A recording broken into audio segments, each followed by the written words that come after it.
No need to ask, he's a smooth operator.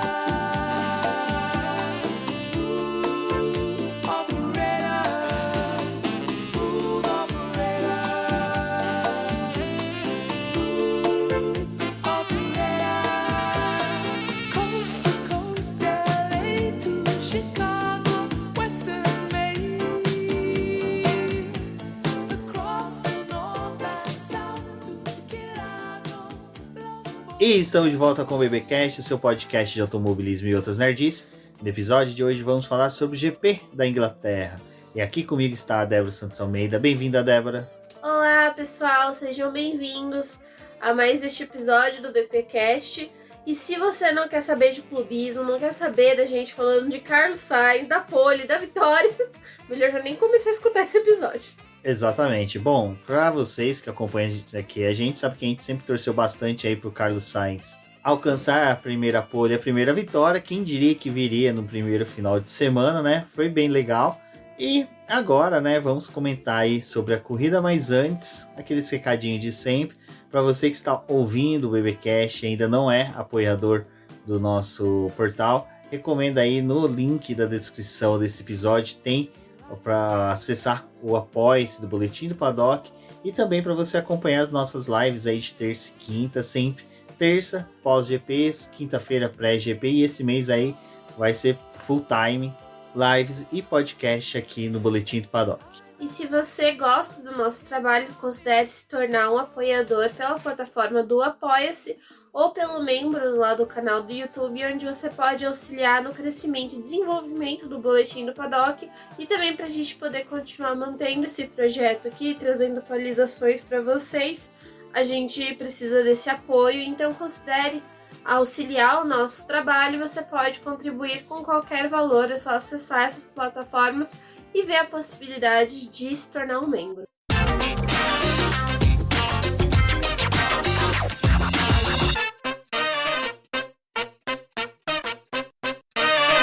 Bom, assim como Interlagos, né, Silverstone sempre é uma pista ali que existe uma previsão de chuva, sempre tem aquela notícia que há nuvens circulando, ficou muito bom, né? Circulando o autódromo ali, mas na sexta-feira a gente começou o fim de semana com chuva, então na verdade no TL1 ali teve bastante chuva, até o Bottas conseguiu liderar, mas o treino assim teve também o nosso querido Stroll, que atolou o carro na brita ali, então o pessoal ali da fábrica que estava próximo, eu acho que decidiu até ir lá cumprimentar ele pelo feito. Bom, foi uma sexta-feira que tinha uma previsão de chuva para todo o fim de semana, né? Exceto, na verdade, o domingo, mas poderia ter pancadas de chuva ao longo desses 2 dias, o que é interessante porque geralmente quando a prova é realizada, né, é no período mais quente ali do ano, mas como é Silverstone, Inglaterra, o pessoal já está acostumado com chuva a qualquer momento, é um lugar que, assim como Interlagos, é imprevisível nessa questão, mas a chuva se faz presente, né? Então a gente teve um primeiro treino livre ali que foi bem xoxo. Olha, gente, pelo menos os horários que a Fórmula 1 tá praticando esse ano e também os horários que foram realizados os treinos foram até agradáveis, assim, deu pra poder acordar e não ficar puto, né? Porque imagina se acordar, assim, 3 horas da manhã pra poder ver um treino livre que ninguém anda, ficaria com um pouco de raiva, ficaria, obviamente. Mas a gente teve poucas voltas, foram só 10 pilotos completando tempo ali, virando algum tempo, porque a maioria tava fazendo só volta de instalação, dava uma volta, retornava pros boxes, fazia aquele teste ali de troca de pneus, né? Aliás, tem uma certa equipe que precisa treinar bastante, mas já vamos falar sobre isso. E foi aquele período, assim, de sessão bem xoxo. Nos últimos minutinhos ali, quando o pessoal resolveu dar uma saída para poder andar um pouquinho, pelo menos aferir um tempo, né? O Stroll acabou encerrando a sessão, assim, com uns minutinhos antes, porque ele ficou atolado na brita e ia levar muito tempo para poder remover o carro dele. E a gente tem essa questão, né? Mercedes e a Aston Martin, elas estão muito próximas desse circuito. Tem outras equipes também que gostam bastante de correr em Silverstone, mas na realidade, quando você retorna para a Europa, agora realmente retornando para a Europa com corrida sendo realizada em Silverstone, depois na Áustria, França e Hungria, para os times é bem legal porque é mais fácil deles fazerem a deslocamento das peças, né, para poder levar atualizações para os carros. Tem toda a controvérsia com relação ao teto orçamentário, mas tem essas possibilidades. E aí até o Stroll, né, foi lá e falou, mas acho que o carro não danificou. Realmente, assim, não teve problema com ter saído ali na brita, não foi algo que gerou uma quebra para o carro, mas foi um ponto de atenção para o fim de semana da Aston Martin. Um ponto de atenção para Aston Martin aí, mas a Aston Martin que esse final de semana, né, assim, teve os bilharecos, mas infelizmente não conseguiu entregar muito bem.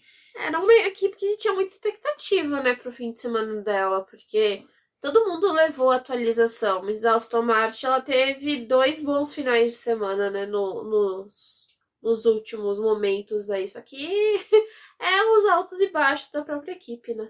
É uma pena, né, porque assim, a gente fala das equipes britânicas, né, no caso, Williams, McLaren, Aston Martin, né, e até podemos colocar ali Mercedes, Red Bull juntos, mas só que aquelas que ostentam a bandeira da Inglaterra são essas três. É uma pena a Aston Martin, porque de todas a mais britânica realmente é a Aston Martin. Uso verde britânico. Não é só isso, né? Ela é bem mais antiga que a McLaren, que a Williams, tem questão de participação de automobilismo. Esse final de semana eu reassisti o filme Ford versus Ferrari, e ali você tem, né, o Shelby Cobre, que foi campeão com a Aston Martin em 59 com nas 24 horas de Le Mans. Então é uma pena que a presença dela hoje no automobilismo se resume a uma equipe que não está rendendo. E aí é aquela coisa, até quanto que a marca vai querer ostentar num carro em que não está dando rendimento, né? Até mesmo esse final de semana, até a Débora pode falar um pouquinho melhor sobre isso, a Aston Martin meio que deu uma intimada no Vettel, falando se o Vettel vai querer aposentar ou não, se vai continuar na equipe ou não. Então, assim, quando ele faz isso, ou eles estão com realmente o interesse real de continuar com o Vettel e até continuar com os investimentos altos que a equipe está tendo, ou, sabe, realmente aí começar a pensar em outros ares. A Aston Martin, na verdade, a gente está tendo uma conversa aí desde o começo do ano, né? O novo chefe de equipe tá tentando negociar com que o Vettel fique, mas ele já meio que falou assim, vocês têm que dar um carro decente, porque nas condições que a gente tá tendo para poder correr agora, tá muito difícil. Então, o Vettel já tava rumando provavelmente para uma aposentadoria após esse ano, né? Ele só tem contrato até o final dessa temporada. E nesse GP, a Aston Martin meio que, tipo, e aí, você vai querer ficar com a gente ou não? Porque agora já é um ponto do campeonato que tá chegando as férias de verão, mas os times já estão pensando no carro do próximo ano. Então, por mais que ele ainda não esteja ali no forno, né, ele tá sendo projetado. A própria Alfa Romeo ficou até brava na última corrida com o Bottas, porque o Bottas falou que o carro já estava em pleno desenvolvimento em questão de desenho, nessas coisas, tipo, eles já têm a ideia do que vão fazer para o próximo ano, e esse é o passo que provavelmente as outras equipes do grid estão. Então você precisa saber qual é o piloto que vai guiar com vocês, eu ter uma ideia se pelo menos esse que já está correndo vai permanecer, para eles darem algumas preferências aerodinâmicas para o carro. Tipo, a gente vai construir esse carro novamente a um estilo que possa ser confortável para o Vettel, ou a gente vai pensar num carro mais para o Stroll, ou para um futuro piloto que nós vamos contratar. Então essas coisas precisam ser definidas. A gente ainda não sabe se o Vettel vai ficar ou não, mas agora é aquele momento da silly season, né? E a vaga do Vettel é uma vaga bem importante, porque depois que a gente teve o fechamento ali do Gasly permanecendo na AlphaTauri, né? A vaga do Vettel é uma que, apesar de não estar naquela equipe mais competitiva, para jovens pilotos ela é bem interessante. E aí também tem as outras conversas que estão rolando no grid. Então vamos ver aí se ele vai realmente querer ficar ou não. Até num desses grupos aí de WhatsApp, a gente uma vez conversando sobre chances do Drogovic na Fórmula 1. Salvo engano, foi no grupo dos carteiros lá do Ricardo Bannerman, apoiador do BP. E até se você reside aqui na Grande São Paulo, que é um grupo de kart bacana para você competir, um campeonato bem legal. Procura aí os carteiros no perfil BP, sempre tem links ali para eles, então é bem interessante. E lá eu lembro que a gente conversando, o pessoal perguntou para mim, né, as chances que o Drugo tinha na Fórmula 1, a única equipe assim que eu via hoje com chance, as únicas, né, era a McLaren, porque não tem um piloto na base com idade para assumir a vaga do Ricciardo, que é a única vaga que a gente vê ali disponível hoje, ou a Aston Martin. Aí, para aumentar, né, a fanfic, esse final de semana o pessoal da XP ali, o alto escalão da XP Investimentos estava em Silverstone, conversaram com o Domenicali da importância da presença de um piloto brasileiro, né? E algum tempo atrás a própria XP falou que tinha interesse, até visualizar um possível patrocínio futuro para o Drogovic. E aí o pessoal começa a juntar as peças, né? Aí o pessoal da XP assistiu a corrida de dentro dos boxes da Aston Martin, então o pessoal aí já ficou bem alucinado, né? Falando, pô, quem sabe, né? Não é algo para se descartar, mas eu acho assim, eu acho mais fácil o Vettel renovar. 35 anos, o cara tá no auge. Para quem acompanha o Vettel sabe que ele gosta muito mais de correr quando ele tá bem, quando ele está mais tranquilo na posição dele. E ainda mais até esse final de semana, né? Que foi lá, correu com o carro do Nigel Mansell, a gente vai falar um pouquinho disso mais para frente. Então vai depender muito mesmo do Vettel. Eu acho que até a gente pode fazer um dia um programa falando sobre chances do Drugo na Fórmula 1, ou reservar um momento para conversar sobre isso. Mas da Aston Martin eu acho que tende a crescer, mas é aquela coisa que a gente vive falando na Fórmula 1, né? A Aston Martin cresce, mas só que daí você vê outras equipes crescendo proporcionalmente conforme vem investimentos. A própria Alpine, esse final de semana, apresentou atualizações fortes para os dois carros, atualizações que a gente viu resultados, sabe? Foi ao contrário do que foi, infelizmente, com a Williams, né? Que, infelizmente, pelo menos nos treinos, não foi tão boas as atualizações quanto foi para a corrida, assim. Quer dizer, não teve também resultado na corrida, né? Mas uma coisa que eu achei interessante das atualizações da Williams é que as peças que chegaram para incorporar o carro não estavam pintadas, estavam na fibra de carbono puro. Aí eu fico imaginando a Claire Williams, lembrando que em um determinado ano, aquele ano que atrasou peças, um pouco atrasou por causa da pintura. E ela pensando agora, dá para correr sem pintura? Naquela época a gente atrasou. Mas enfim, eu acho que assim, é bem interessante a gente acompanhar, como a Débora disse, esse período pós-Europa agora e período de férias da Fórmula 1, porque provavelmente vai rolar muita conversa, a gente vai ter muitas informações aí do que vai acontecer com essas vagas que estão ainda meio em aberto, e também até mesmo o que pode surgir de oportunidade para o Drogovic na Fórmula 1. Bom, e como a gente falou das atualizações, né, no segundo treino livre foi onde que realmente a gente viu as equipes aproveitando que é o mesmo horário da corrida, do treino classificatório, então eles testaram, tiveram a oportunidade de levar as atualizações para a pista, verificar quais condições que eram melhores até para utilizá-las. Também foi bem mais movimentado, mas foi bem movimentado, foi naquele momento trapalhões que a gente viu a McLaren ali se embananando e tentando instalar a roda reversa, né? Eu acho que foi uma tentativa ali deles de verificar a possibilidade de correr com a roda de forma diferente. Viu que não foi possível, mas, cara, o pior é o mecânico tentando com o martelo engatar, sabe? O cara não viu que o braço dele enfiou mais para dentro do pneu que normal, mas enfim. Foi triste, né? Mas Uma calota ali. pra McLaren. Cara, aquilo ali era presságio que o final de semana da McLaren ia ser um desastre, cara. Sabe? Porque teve isso. Aí depois a gente teve o Pato fazendo pole na Indy. Aí depois nenhum piloto da McLaren terminou na Indy. Aí depois teve tudo que aconteceu na corrida. Foi a tristeza, sabe? Aquilo ali, aquele momento era um recado. McLaristas, vão assistir rugby, vão assistir golfe, vão assistir qualquer outra coisa, menos Fórmula 1 automobilismo esse final de semana. Olha, foi um caos. Esse segundo treino livre foi bem movimentado, né? A gente teve pessoal precisando testar além dos pneus, verificar as atualizações que eles tinham levado. Se a Williams ela tá andando sem pintura aí por causa das novas peças, né? E também pela questão da redução de peso. Teve um momento ali que eles usaram o Fluvis vermelho em toda a parte da lateral da carenagem. Então o carro ganhou ali um tom diferente, né? A Williams é bem interessante porque ela acaba fugindo das cores convencionais que o pessoal usa pra trabalhar o flow vis, né? Geralmente é aquele verde fluorescente. Mas a Williams não, ela inova, ela vai com vermelho, com branco, com todas as cores. Eu adoro ficar fazendo esses testes aí.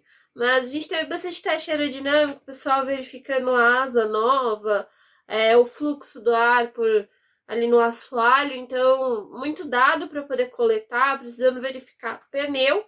E aí teve essa atrapalhada na McLaren, né, que foi lá para fazer o pit stopzinho. E aí ficou tentando encaixar o pneu de qualquer jeito ali no carro. Olha, a gente tinha dor de cabeça, pelo menos foi no treino livre, né? Porque se fosse numa corrida ia ser bem complicado. Mas é um dos times que mais erra pit stop e tá precisando fazer uma aula, talvez com a Red Bull, né? Com a Red Bull mesmo. Porque, tirando isso, tá difícil, dona McLaren. Não, mas foi... Ah, não, foi a Ferrari que fez um bom pit stop. A McLaren... Esse fim de semana foi a Ferrari. Triste. Bom, mas acho que, assim, os testes de peças foram válidos. Como eu disse, todas as equipes ali, a maioria trouxe testes, menos a Haas, que segue, né, se arrastando aí no grid, mas até que correu bem esse final de semana. A gente vai falar bastante aí na hora que for conversar da corrida. Mas, como eu disse, a Alpine, para mim, foi a que melhor, assim, tá mostrando questão de uso de evolução. Eu acho que o L-Plan ali deles é bem quietinho, é bem na miúda, sabe? Traz uma atualização, não faz estardalhaço. Mas a atualização da Alpine fez um estardalhaço, porque foi um carro completamente modificado. Não, assim, sim. Tipo, eles foram pro lado da Ferrari, né, na questão do sidepod. Então Todo mundo já fizeram... copiou a Red Bull. Ela falou, Red Bull eu não vou copiar também. Eu não sou todo mundo. Minha mãe falou que eu não sou todo mundo.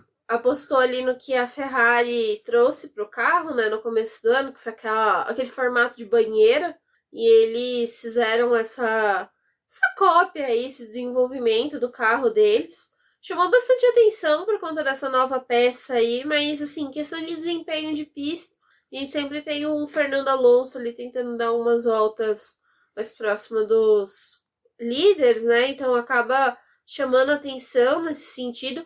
Mas eu acho que talvez quem foi um destaque, assim, na sexta-feira, né? No segundo treino livre, foi a Mercedes. O Hamilton tava andando muito bem com o carro.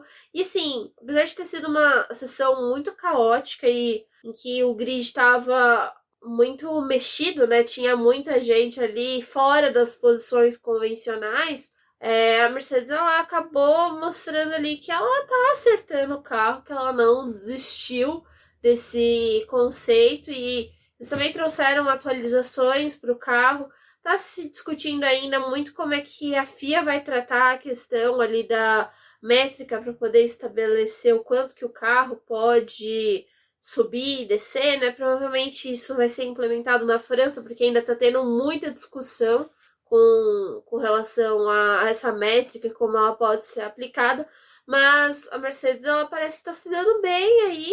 E é um time que eu acho que eles foram bem preparados para essa etapa, porque eles estavam correndo em casa, né? Assim, a casa onde ficam as suas fábricas e também a casa dos pilotos. Até esse negócio da casa dos pilotos, só trazendo uma coisa que foi interessante desse ambiente que a gente comentou agora de Silverstone, e até para quem acompanha a gente lá no grupo do WhatsApp dos apoiadores do Boletim Paddock, nas redes sociais, a gente falou como é interessante o GP de Silverstone, né? Até na live que a gente fez na última quinta-feira com a Denise, eu comentei da importância que eu coloco Silverstone e Monza como as duas corridas mais importantes do calendário da Fórmula 1, pelo peso que se tem, tanto histórico como também entre outros fatores. Um deles é que realmente a maioria das equipes estão ali, e até o Mick Schumacher, depois, na entrevista pós-corrida, ele comentou que pelo fato da fábrica ser ali perto de Silverstone, eles aproveitaram a terça-feira pré-GP e fizeram uma festa de confraternização, tipo família no trabalho, aquela coisa em que os parentes vão, comparecem na fábrica, tiveram contato com os pilotos, com membros da equipe. Até a gente viu ali que a Gina, irmã do Mick Schumacher, estava presente na corrida, então acho que foi algo legal, e é isso que eu falo que é da importância da corrida, né? Você também pode aproximar os mecânicos, acho que ficam mais contentes, porque, cara, os caras passam tanto tempo fora, né? que é uma oportunidade dele estar trabalhando ali perto de casa e talvez até sair do autódromo na quinta, na sexta, no sábado, no domingo, podem ir dormir em casa, sabe, Ou ao almoçar. menos ter um contato com a família, né? Poder comer com eles, essas coisas, porque eles ficam fora o ano inteiro. E isso é muito discutido, né? Com relação ao aumento do calendário, com mais provas ainda fora da Europa, porque antes a gente tinha muita corrida ali na Europa e também tinha a diferença, né? Não era realizado muita corrida uma em seguida da outra. E agora não, é rodada dupla, tripla e assim vai até que, tipo, ninguém tem mais descanso, ninguém consegue mais ver as famílias e eles estão precisando cada vez mais focar nessa questão de revezamento, o que é algo bem ruim, porque para a equipe de pista é importante que eles estejam entrosados, eles sejam, tipo, os melhores profissionais, mas ter que fazer esse rodízio para você, pelo menos, dar um descanso para as pessoas. Então, correr em casa é sempre muito bem-vindo, né? Bom, o TL3 foi um pouco menos movimentado, teve, sim, carros na pista, tudo, bastante ali preparação de Volta de carro, classificação. volta de classificação e até simulações de corrida, né? O Lewis Hamilton chegou uma hora, determinado momento ali que fez uma simulação de corrida que foi a hora que o pessoal realmente, desculpa o termo que eu vou usar, mas os adversários meio que deu aquela trancada, porque falou assim, cara, se Mercedes começar a acertar a mão desse carro, começa a atrapalhar, e principalmente o pessoal da Ferrari, né? Começa a perceber assim, cara, se eles começarem a chegar na gente, a disputa pelo título começa a ficar mais difícil ainda.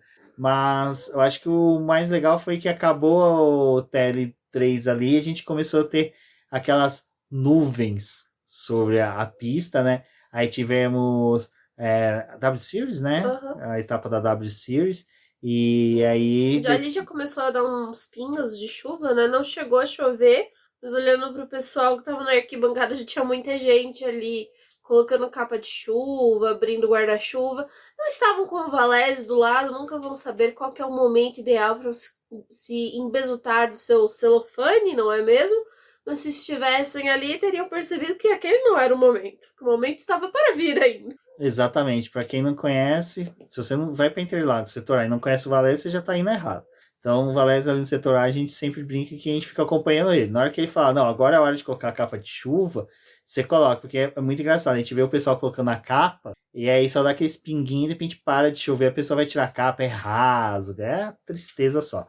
Mas começou, né, o treino classificatório com chuva, e aí aquela coisa, né, vai ser loteria, como é que vai ser? Até que foi interessante que a gente não viu nenhum carro batendo, nenhum carro saindo de pista assim, de uma forma que pudesse atrapalhar. Foi legal nesse ponto, né? Se não me engano, não chegou a ter bandeira amarela constante, só aquelas de piloto que sai da pista, volta, então para piloto tomar cuidado. E não teve paralisação, né? Acho que o mais importante da classificação que parecia pela chuva que estava caindo, que ia ser uma classificação bem complicada, com bastante intervenção de bandeira vermelha, por causa de carro que sai da pista, mas assim, olhando para o fim de semana de modo geral, tirando a bandeira vermelha ali do Stroll, foi uma assim, treino bem tranquilo, né? O pessoal ainda em alguns momentos abusando de limite de pista, mas nada tão grave assim. Exato. E aí começou, né, a gente ter aquele TL3, aí eu vou fazer sempre o tweet, né, para quem segue o BP ali no Twitter, sabe que a gente faz o tweet falando dos pilotos que foram eliminados. Aí eu falei, bom, deixa eu já arrumar uma foto do Latifi, né, porque o Latifi vai ser o cara que vai ser eliminado. O cara não tá nem com as atualizações. Não, o Latifi vai lá porque dois. E aí eu fico assim, gente, quem que eu coloco, né, de fotinha ali? Se salvo engano, acho que eu coloquei o álbum, porque ficou um contraste meio diferente, né? Tipo, cara, o álbum é o cara que vinha superando o Latifi com uma margem muito grande, sempre indo pro Q2, às vezes até namorava um pouco ali com o Q3, e agora não, o Latifi foi pro Q2. E para quem ouve, sabe que eu acho o Latifi um cara bacana, um cara legal.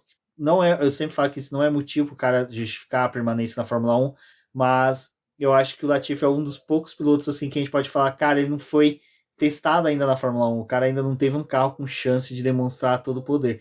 Conseguiu nessa classificação onde ele avançou para o Q2 E foi uma grata surpresa, pelo menos ver o canadense aí entregando um bom resultado. Foi uma sessão em que a gente viu a questão do álbum ficando ali no Q3. Tinha muita expectativa com essas atualizações da Williams, né? É difícil de mensurar também o quanto que eles conseguiram realizar os testes que eles queriam, porque teve toda essa questão de algumas sessões serem atrapalhadas pela chuva, o ser um treino livre muito caótico, que você tem que resolver tudo, né? Testar peça e pneu ao mesmo tempo. Mas ali a situação da Williams e da Haas é bem interessante, porque quando vem essas sessões com chuva, né, é quando eles têm a maior oportunidade de fazer uma classificação melhor e avançar. E aí nem os dois carros da Haas não conseguiram, ficaram os dois no Q1. E o Albon também, mesmo com as atualizações do carro, não conseguiu avançar. E o Latifi... Acho que o Latifi, ele tava assim, gente, o que eu faço aqui no Q2 agora? Como que eu cheguei até aqui, né? E foi uma classificação bem legal, porque a gente tem ali a chuva em alguns momentos ficando bem apertada, em outros a pista secando. E esse também foi um dos motivos pro Latifi passar pro Q3, né? Porque no final do Q2 a chuva começou a apertar, então quem não tinha feito uma boa volta ali, viu os tempos aumentando e não tinha mais o que fazer. Então ele ficou ali quietinho no 10º lugar, né? Só pensando assim, aí, alguém vai fazer alguma coisa? Porque eu vou ficar aqui. Gente, a comemoração da equipe, na hora eu estava escrevendo o texto, até virei pro Rubens e falei, seus falsos, tudo comemorando, ficando feliz com o Latifi aí, sendo que até sexta-feira estavam pedindo pro Latifi sair, né? Já queriam colocar o Piastri para correr no lugar dele, mas foi legal ver a equipe comemorando, mesmo achando que eles foram falsos. E aí, para comentar do Q3, né, a chegada do Latifi foi bem interessante, somente vendo os pilotos que ficaram de fora, né, Richard? E aí a gente tem aquela questão, pô, Williams, tava com previsão de chuva aumentar, começo do Q3 era o momento que aparentemente a pista tava melhor, tudo bem que depois, né, a gente viu que teve mudanças. Cara, manda o Latifi pra ele, quem sabe, às vezes era aquele cenário em que o cara faz uma volta voadora, cai um toró, ninguém melhora o tempo, o cara é pole, sabe? Tipo, cara, você não tem que correr, você não tem que ser, esse momento é o momento que você não é conservador. Você vai pro tudo ou nada, você sabe? Tipo, cara... Já arriscou até aí, né? O moleque já conseguiu colocar o carro no Q3. Aí era o momento da equipe falar, bom, a gente vai fazer nosso trabalho. Não fizeram, infelizmente, né? Eu achei um pouco de vacilo ali da Williams de não ter mandado o Latifi logo pra pista, porque depois acho que foi a Red Bull que avisou, né, pro Max, tipo, faça sua volta logo, porque pode ser que a chuva volte a apertar mais pro final da sessão, então a gente precisa definir isso o mais rápido possível.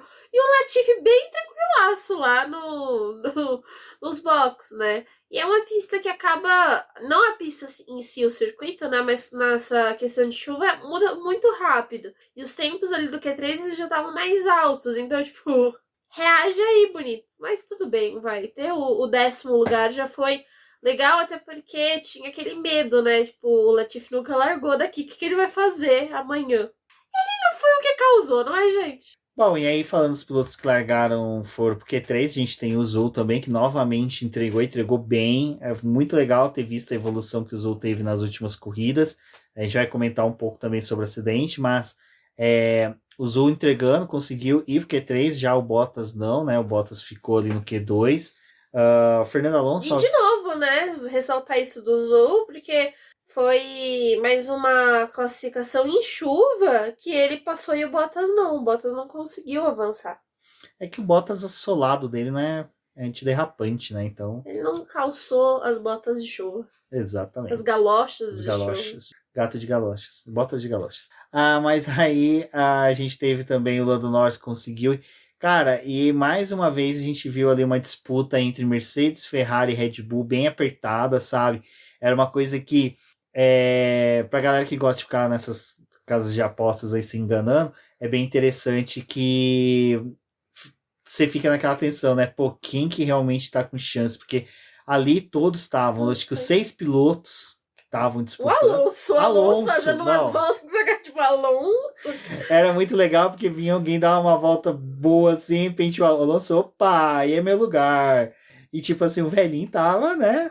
O Alonso, ele tá sabendo aproveitar essas adversidades da pista pra fazer umas classificações legais. E, gente, eu vou falar uma coisa que eu tava até, assim, pensando, né, nesse final de semana, que pelo menos a gente tá tendo algumas classificações com chuva esse ano, né? Não afeta a corrida, tirando o Mônaco, mas a classificação feita na chuva é legal pra dar uma bagunçada no grid. Exato, e aí que É tá. melhor do que na corrida. Ah, é melhor que aquele besteira que eles querem colocar só de pneu duro no Q3, no Q1, no Q2, com pneus diferentes. Assim. Molha a pista, Bernie Eccleston já falou. Fala várias merdas, né? Voltou a falar e É, não o ruim deveria. é que o Bernie Eccleston fala tanta merda que quando ele As fala uma coisas coisa boas que não faz dá pra sentido, aproveitar. não dá pra aproveitar. Mas o negócio de molhar a pista seria uma boa, sabe? Eu acho que eles podiam testar na pista do Bernie Eccleston, que é Paul Ricard, Paul e Ricard. fazer isso, que lá tem aqueles esguichos de... Vamos olhar aqui um pouco. Vai testar pneu de chuva na caceta da pista que tem que jogar água. Não, meu querido. A gente tem uma irrigação. Aquele circuito de Paul Ricard não serve para nada. É uma porcaria. Né? Mas tem ali água porque não aproveita. Nesse ponto, o Paul Ricard é melhor pra fazer teste do que Barcelona. Você testa os pneus de chuva. Mas enfim, Ai, né? ai. Aí depois tem que ficar mandando o pessoal de parcela lá pra testar as coisas. Ai, dona Fia. Então, aí Fernando Alonso, mais uma vez, abrilhantando o nosso treino classificatório ali com aquelas performances. Cara, Vettel também conseguindo tendo bom desempenho na chuva. Se não me engano, ele foi pro Q3. Foi ele e o Stroll, lembra que o Stroll ficou em último? Nossa, mesmo, a Débora até recordou agora que o Vettel ficou no Q1, cara. Que triste. Não Mas, foi bom. assim, o Vettel, cara, ele tava mais pensando. Porque foi quando ele deu a voltinha lá dele e ele foi pra 16º.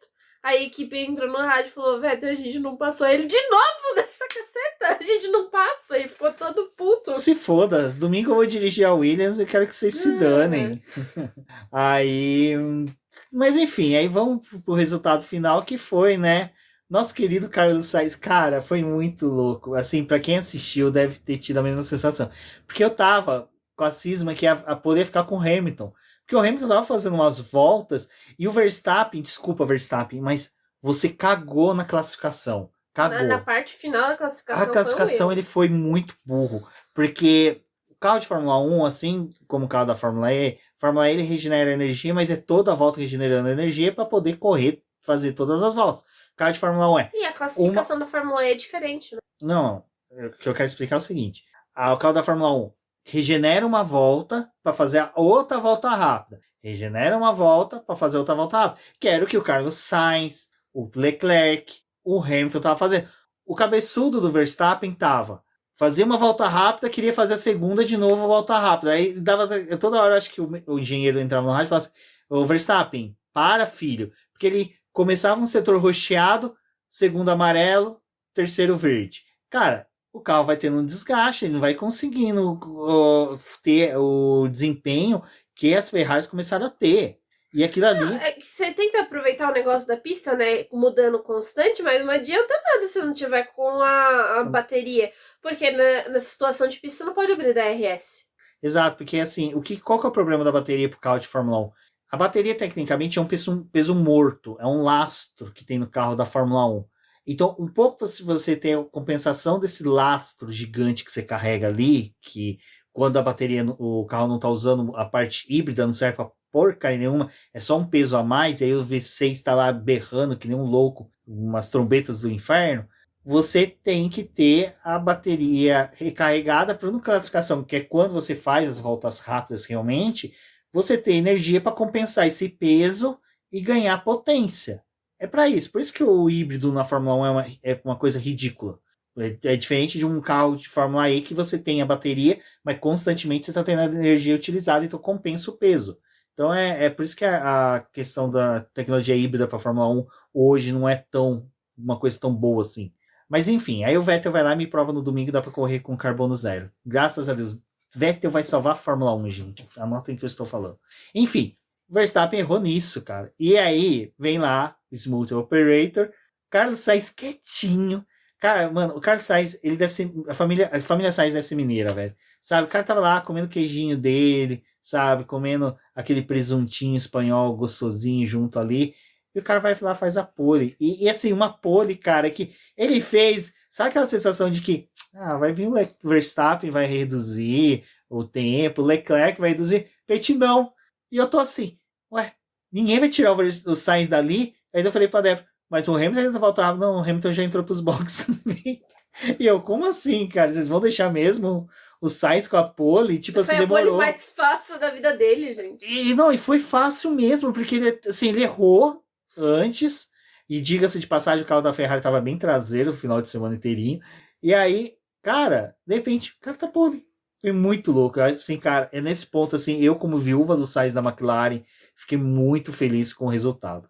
Ele guardou ali uma volta, né, para depois que o cronômetro zerasse, né, e conseguiu fazer esse tempo. A gente tava tendo uma disputa, assim, mais acirrada entre os três, né, o Sainz, o Leclerc e o Verstappen, só que o Sainz passava, fazia a volta, o Leclerc batia e na sequência o Verstappen também fazia isso de bater, né? Só que o Q3 do Verstappen foi muito caótico, porque ele errou em vários momentos, assim, tipo... Rodou, né? Em pontos da pista, deu aquele 360, ele até zoou, né? Ele falou, é um novo jeito de aquecer pneus agora que a gente tá testando. E desse negócio de rodar, o Verstappen também... Mas rodou muito bem, rodou bonito. O Verstappen também rodou e rodou bonito. E ele rodou numa hora que ele fez o segundo tempo. Tipo assim, ele fez 0,3 abaixo do Leclerc. Ou seja, ele rodou e manteve a velocidade. Cara, então, assim, eu falo, cara, nesse ponto eu sou fã do Verstappen quando ele consegue fazer essas cagadas, velho. Então foi assim, foi uma classificação caótica legal, né? Mas... O melhor, eu acho que é a reação do Sainz. Tipo, a Ferrari falando, olha, você foi pole. Ele, o quê? Eu fui pole? Tipo, como que é isso? Como que é ser um pole? Agora eu só falo uma coisa. Fórmula 1, você é burra. A porcaria da sprint de ter sido esse final de semana. Imagina essa sessão com chuva sendo sprint. Teria sido muito louco. Teria sido legal. Eu acho que Silverstone é uma pista que tinha que ter... Já que vocês querem meter print, ó. Print da screenshot aí. Aproveita da screenshot no podcast e compartilha nas redes sociais. Já quer fazer sprint, faz Silverstone. Silverstone é que nem Interlagos. Sprint rende. Acho que lá era melhor, né? Mas vamos ver o que acontece nesse novo teste aí que vai ser na Áustria. Esse final de semana agora, né? Enfim, pessoal, sobre a classificação foi isso. Foi muito legal ver a pole ali do Carlos Sainz. Te gritou, eu chorei um monte. Foi emocionante, Como... Gente, é porque assim, eu não tenho mais um apego com ninguém, entendeu? No grid. Não tem mais nenhum. É uma coisa que a gente tá perdendo, tirando o Vettel, né? Que o torço ainda. O Vettel é o labrador da Fórmula 1. Não tem como gostar dele. O Vettel, tipo, ou você ama ou você tá podre por dentro, né? Não tem um meio termo. Mas, tipo, o Vettel eu já tô no clima de despedida, sabe? Eu não tenho mais ninguém. Estou me apegando a Carlos Sainz, entendeu? Estou ali tentando ter algum ânimo com o Carlos Sainz. E, dado ao desenvolvimento da Ferrari, que está decepcionando a todos, né? Ferrari. Então, assim, foi legal ver essa pole dele. E eu tava crente, eu já tinha, assim, eliminado da cabeça possibilidades de pole do Sainz. Eu tava só esperando, assim, Monza, porque Monza é aquele lugar dos fracos e oprimidos, entendeu? Que ia vir ali, que ele anda bem em Monza. Eu falei, não, a pole vai vir em Monza e a vitória também vai vir em Monza, né? Tipo, tudo ali da primeira vez da carreira dele vai ser ali. Não. Foi legal. Vem agora, tá ótimo. A vitória num circuito histórico também, né? Tipo... Não, e o Carlos Sainz, convenhamos aí, né? Os pódios que esse maledito tem são ótimos, né? Então vai fazendo história aí, meu filho, vai comendo quieto, vai tendo as suas negociações aí com a Ferrari, porque a Ferrari tem que negociar muito mesmo. Fiquei esperando reações do pai de Carlos Sainz, que não vi nenhuma. Então, assim, o senhor ficou devendo também, tá bom? Eu estou aqui cobrando publicamente que fiquei esperando uns mimos do pai do Carlos Sainz, assim, umas festinhas, uns stories. Não rolou. Não vou falar de mimo, não, porque o Giovinazzi já deu muito mimo esse final de semana. Muitos mimos, muitas entregas, assim, na sexta-feira. A maquiagem estava realmente quente. Gente, só pra finalizar esse assunto, né, também ali na entrega pra validar a pole do Sainz, o Mansell foi levar o pneuzinho lá da Pirelli, né? E aí, tipo, mano, primeiro que o Leclerc e o Verstappen tiveram que empurrar o Sainz lá pra pole, porque ele nem sabia o que fazia, né? Não se liga muito nos detalhes da cerimônia, né? E o Mansell foi lá. Chegou, né? Nunca chegou, né? Não tem como saber.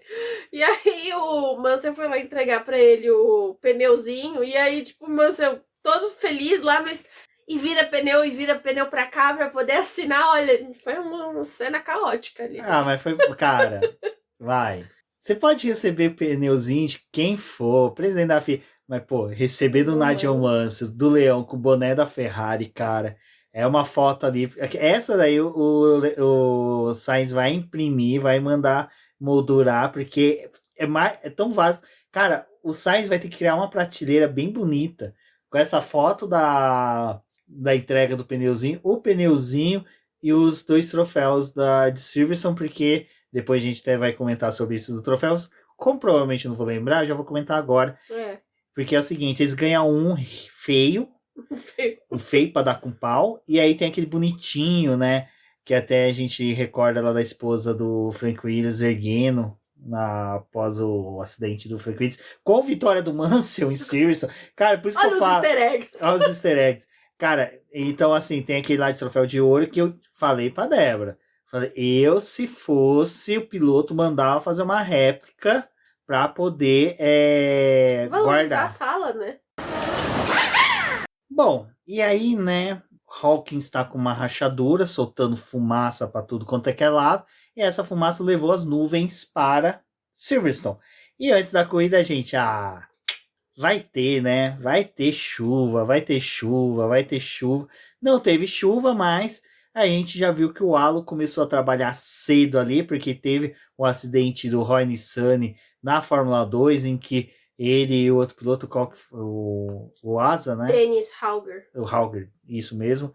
O Hauger se colidiram ali, o Nissan jogou o Hauger para fora. O Hauger, quando voltou, subiu, acoplou ali no carro do Nissan. A Alo trabalhou mais uma vez bem. A gente falou, bom, a cota de trabalho do Alo aí nesse final de semana já está feito, já salvou um piloto, podemos seguir os trabalhos, mas infelizmente ali na largada, e diga-se de passagem, é uma coisa que quando acontece, realmente é uma coisa que, para quem acompanha automobilismo, até o próprio Regi falou disso na transmissão, e a gente até conversa um pouco sobre isso no BP, que quando um piloto lá de trás se classifica mais à frente, a gente fica com temor do que pode acontecer, mas assim, a gente viu que os pilotos que sempre largam lá ao fundo, que largaram à frente, não foram...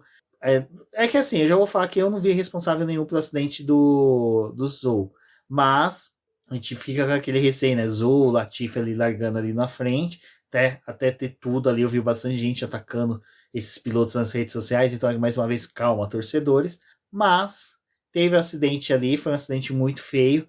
Graças a Deus aí o bom Santo Alon salvou o piloto Zou. Então, cara, foi um acidente muito, muito feio. Foi um dos acidentes mais feios que eu vi na Fórmula 1. E olha que a gente viu bastante coisa. Eu não sei se é complicado, né? A questão não é feio do sentido do negócio. É que o fato é que antigamente tinha um acidente, a FOM e a FIA não estavam cagando, eles estavam filmando ali, piloto sendo retirado, piloto, os fiscais revirando o carro, continuava o pessoal cagando. Agora não, agora como eles nem filmam, você fica assim, caraca, né, o que tá acontecendo? E de imediato, aí até a Débora vai falar sobre isso daqui a pouco, a gente foi nas câmeras da F1 TV, né, das onboards, aí não tem a câmera do Zou, porque a destruiu, né? A virar, né, ele já corta. E aí a gente começou a ver as onboards dos pilotos de trás. E a gente viu mais ou menos o que aconteceu, que foi até o que foi transmitido depois. E aí a gente viu a gravidade do acidente e não tinha notícia. Então, assim, cara, foi um momento que teve muita aflição. E quando também começou a não ter notícia do álbum, por exemplo, cara, é preocupante. Tá um clima, sabe, bem chato, assim, aquele momento, porque assim, você entra nas redes sociais, ninguém tá sabendo nada, sabe? Assessorias, assim, até demoraram um pouco, e até entendo, porque demora mesmo para você ter uma confirmação, e elas estão certas de só confirmar quando tem realmente a posição oficial. Então, eu acho que foi um momento, assim, de muita tensão.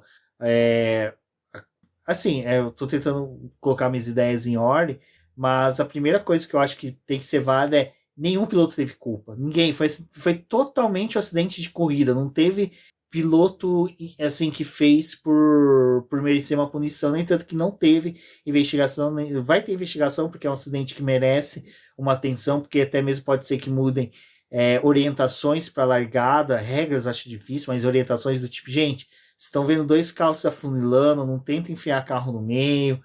Você que está mais atrás, não tenta cortar dois carros por meio, sabe? Umas coisas assim que faz parte da evolução da Fórmula 1. Mas o acidente realmente foi muito tenso. A gente mais uma vez agradece a introdução do halo. Eu vi muita gente questionando, falando da questão do Santo Antônio. Eu lembro agora que quando o piloto faz o teste de medidas do assento, do cockpit, eles colocam uma barra que liga o Santo Antônio, uma régua na verdade, que liga o Santo Antônio ao halo. Então o piloto tem que ficar dentro daquela medida. Se ele não fica dentro daquela medida, o carro não é aprovado. Ou não passa dentro do crash test, né? Porque é uma das coisas que também que eles medem. Se a cabeça do piloto não vai ter contato com o chão. Então, o ponto mais alto do halo tem que estar no mesmo nível do ponto mais alto do Santo Antônio. E o piloto tem que estar abaixo disso. Então, tecnicamente, ali não tem nenhum nada de errado com o carro da Alfa Romeo. Realmente é algo que está dentro da normalidade. Só acredito que provavelmente eles devam querer mudar alguma regra, porque realmente ficou bem expressivo ali que o Santo Antônio não serviu de muito para manter uma distância, mas, como eu falei, se a regra é de estar nivelado, estava nivelado, passou no crash test, não há muito que se questionar sobre isso. Quando teve o acidente do Zou, eu fiquei pensando assim, tipo, primeiro o que foi que aconteceu, depois eu lembrei do acidente que teve da Sophie Flores na prova de Macau, que ela vazou também o carro, foi logo depois da largada, e a batida que ela teve com o outro piloto, ela voa e passa pelo alambrado, tipo, o carro passou e tinha gente ali no pedaço onde ela bateu. E foi na época, foi um acidente até impactante, mas também foi muito falado da questão de segurança dos carros, do quanto que os carros já tinham evoluído, né? Porque, assim, o acidente da Sofia era pra ter morrido também, praticamente, porque foi bem feio. Mas o do Zul, tipo, hoje, pelo menos, a gente tem essas câmeras que são mostradas pro público, né? Teve uma época que não tinha. Era pra controle da equipe mesmo e pra eles fazerem as transmissões. Hoje a gente consegue assistir a corrida, tipo, de qualquer um dos pilotos do grid. Então, quando teve acidente, a primeira reação que eu tive foi dar uma olhada nas câmeras e ver o que tinha acontecido, se eles não tinham cortado as transmissões das câmeras também, né? Mas, assim, pela imagem é muito impactante ver a forma como ele arrastou, porque o carro virou de uma vez e ele passou todo o trajeto ali até chegar na barreira de pneus, né? Ele foi arrastando o Santo Antônio. Tipo assim, no primeiro contato o negócio ali já era. Então ele ficou só com a proteção do ralo, né? Senão, tipo, tinha sido o capacete dele. Ia ser, assim, um negócio de uma magnitude muito pior se não tivesse esses aparatos de segurança. E também o impacto lateral que ele teve, né? Porque o carro bate no alambrado e despenca. Achei brilhante a atitude do Russell, assim, tipo, de ver o acidente e sair pra poder ver o que tinha acontecido, porque você vê um carro passando e o que tá acontecendo aqui, né? Só um adendo para até acrescentar no que você está falando. O Norris, o Albon, quando sofreu o acidente, e chega os dois médicos para atender ele dispensa os médicos falando assim, não, vão, ele faz até gesticula, ele está no onboard do Albon, gesticulando para os caras aí atender o Zul. Tipo, não, eu tô bem, ele vai tirando o cinto, vai tirando as coisas. Soltando o Hans, acho que não, Hans, aquela parte que é acolchoada, que foi em torno do piloto. enfim, ele realmente pede pra você ver como realmente os pilotos que estavam ali próximo, que viram o acidente, viu quão grave ele foi. E foi uma atitude, assim, bem legal do Russell, né? Assim, de certa forma, perigosa, Prejudicou a porque corrida dele. prejudicou a corrida Coitado. dele. Foi uma atitude, de certa forma, perigosa, porque ainda no momento que o Russell sai do carro, ainda tava rolando as pancadarias ali no fundo, né? Então, pô, tudo poderia acontecer, mas ele foi ali pra poder ver se o piloto tava bem, pra poder avisar pra equipe, tipo, olha a cabeça do cara, né? Tipo, ir lá pra poder ver se o rival tá bem, rival assim que eu digo, tipo, outro competidor tá bem. E olha, eu bati palmas assim pro Russell. Foi uma pena ele ter abandonado a corrida, porque tem a regra, né? Você só pode voltar para pro evento se o seu carro for levado pro pit lane sozinho. Como o Russell abandonou o carro ali, o pessoal acabou removendo o carro dele. Na verdade, ele queria deixar o carro encostadinho ali, depois voltar e pegar, né, pra poder levar pro pit lane. Até tentou negociar ali com a FIA, mas eles não deixaram ele voltar pra corrida. O Rubens falou, né, sobre a questão de ter culpados ou não. É muito difícil, porque foi um incidente de largada, como ele pontuou, não teve punição. Apesar que, assim, vou jogar aqui um negócio você correndo, porque o Gasly esse ano ele tá muito complicado, assim, tipo, as disputas que o Gasly escolhe em alguns momentos na pista, né, não é só nesse incidente, da forma como ele foi, tipo, se enfiar no meio de dois pilotos, porque ali a escolha dele foi interessante. Porém, eles já estavam chegando na curva, tipo, não tinha como os três carros fazer a curva, sendo que, tipo, tem mais outros carros à frente que iam vir para redução. E na questão ali do Gasly, ele teria que manter uma aceleração, né, para poder passar pelos dois pilotos que ele estava disputando. E então, assim, nesse acidente eu destaco 2 pontos que eu achei errado. E o Russell, ele falou que realmente foi errado. Mas o do Gasly, eu achei que ele foi muito afobado na largada ali. E, tipo, escolheu mal a disputa de ir pelo meio. E o segundo erro ali, né, foi com o Russell de largar com os pneus duros. Não tinha necessidade alguma, com o carro que a Mercedes tem, com a disputa que ia ser a corrida, largar com pneu duro era uma coisa sem necessidade alguma. O Sainz perdeu uma prova por largar com pneu duro e tá com composto frio ali e perder a tração do carro, né?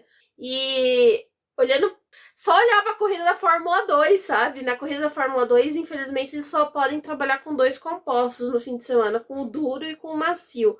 E o Dohan foi um dos pilotos que largou com um pneu duro ali no meio do pelotão e ele teve uma queda na largada que também foi preocupante. E depois vai tendo aquela coisa das paradas, você vai ganhando posição. Mas não tinha necessidade nenhuma. O Russell, ele tava vindo num campeonato muito regular e era melhor você tentar conservar os pontos dele do que arriscar a corrida. Então, assim, foi um erro. Um erro, gente. Não, foi um erro grosseiro da Mercedes. É o que a Débora falou.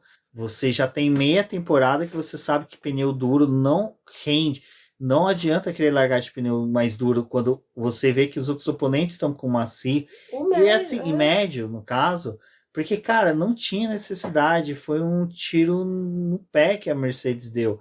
E não só pelo acidente, mas até o decorrer da corrida, pelo que a gente viu que aconteceu quando o Max Verstappen colocou o duro, o Hamilton colocou o pneu duro, em que eles tiveram que, sabe, fazer um aquecimento mais forte nesse pneu, porque não estava aquecendo. É algo que é uma informação que você teve no TL2 e no TL3, que era uma informação que você tinha. Não tem como a Mercedes falar que não teve. Assim, sabe aquela coisa que o Rob Smedley fazia muito com o Felipe Massa, que, cara, era ridículo. Era tentar fazer essas estratégias mirabolantes, do tipo, não, te larga com o pneu duro, fica mais tempo na pista. Cara, Silverstone é uma pista que normalmente a gente já sabe que tem acidente, tem safety car. Tinha chance de chuva. Pra que você quer pôr um composto que você vai ficar mais tempo na pista, se você pode ter variáveis que te ajudam, né, a fazer uma troca, sabe, mais rápida. Fazer porque a questão de quando você coloca um cara com um pneu com maior durabilidade na pista, é que às vezes acontece que nem o Alonso, né? Tipo, você vai ficar, não nessa corrida, na corrida passada, você vai ficar mais tempo na pista, mas você perde o timing de fazer a troca ali, porque você tá com um pneu mais duro, só que aí você fica com a corrida vendida porque os outros caras trocaram e vão vir mais rápido. Então, assim, fora que, olhando para a corrida do ano passado, é uma pista muito abrasiva para os pneus, mas os pneus dessa temporada eles estão dando realmente o que a Pirelli queria, né? Que eles não consumissem tanto quanto consumiam nos outros anos. O pneu macio, que faz parte desse jogo da gama dura, né? Que é usado o C3, tá rendendo muito bem pro pessoal, então não tá precisando dessa afobação ali. E olhando pro restante do pelotão, tipo assim, quem faz estratégia de duro é geralmente os pilotos que estão mais para trás, que vão permanecer mais tempo, sim, na pista. E para eles, tipo, ali largando do final do pelotão, perder posição não é tão ruim, porque geralmente você tá disputando espaço ali, tipo, com uma Williams, com uma Haas, dependendo das circunstâncias, com uma Aston Martin. Então, ali você já consegue fazer uma negociação com questão de potência. A Mercedes, ela errou com o Russell, assim, demais nessa corrida. Essa, olha, espero que tenha sido a única do ano, viu, Mercedes? Não, e é aquela coisa, né? Aquele estatística que ela tem, aquela coisa do Russell tá sempre no top 5, cara, foi jogado no lixo pela equipe. Assim, e aí você fala, mas por que o pneu influenciou no acidente? Porque se você assiste a onboard, principalmente do Gasly, você vê que o Latifi largou muito melhor que o Russell, porque ele passa entre o Russell e o Zhou, você nem vê. Ele simplesmente fez estilo motoboy. Ele nem fez a viu. mesma manobra, né? Mas ali tinha espaço, porque Sim, era no começo da aí reta. o que aconteceu? O Russell viu que perdeu uma posição pro Latifi, né? Ficou mordido. Falou, vou fechar essa abertura que tem aqui. E aí foi onde que o Gasly enfiou o carro no meio. É como eu falei, para mim não teve culpados, mas a questão do que eu falei, vai gerar uma orientação para as próximas corridas. Fala, gente, viu que o piloto da frente tá fechando, fazendo um triângulo ali, não tenta enfiar o carro, porque ninguém vai abrir. Cara, nenhum piloto de Fórmula 1 abre espaço. Não, e tem outra questão. O Russell, ele perdeu também desempenho, né, na largada por conta do pneu. Ali, esse momento da defesa de posição dele também, tem o Vettel vindo atrás. Então, quem desencadeia também, tipo, todas essas coisas, tipo, tem o Vettel ali que, tipo, gente, o que tá acontecendo aqui? Acertou o álbum, tipo, de graça, assim. E aí porque foi virando teve efeito o manada, Bottas né? freando, porque o Bottas tem o Zhou e o Russell rodando na frente dele, ele tira o pé, o Vettel, para não bater no Bottas, desacelera, quer dizer, o álbum desacelera e o Vettel bate na traseira dele. Então, assim, cara, é aquela coisa das consequências.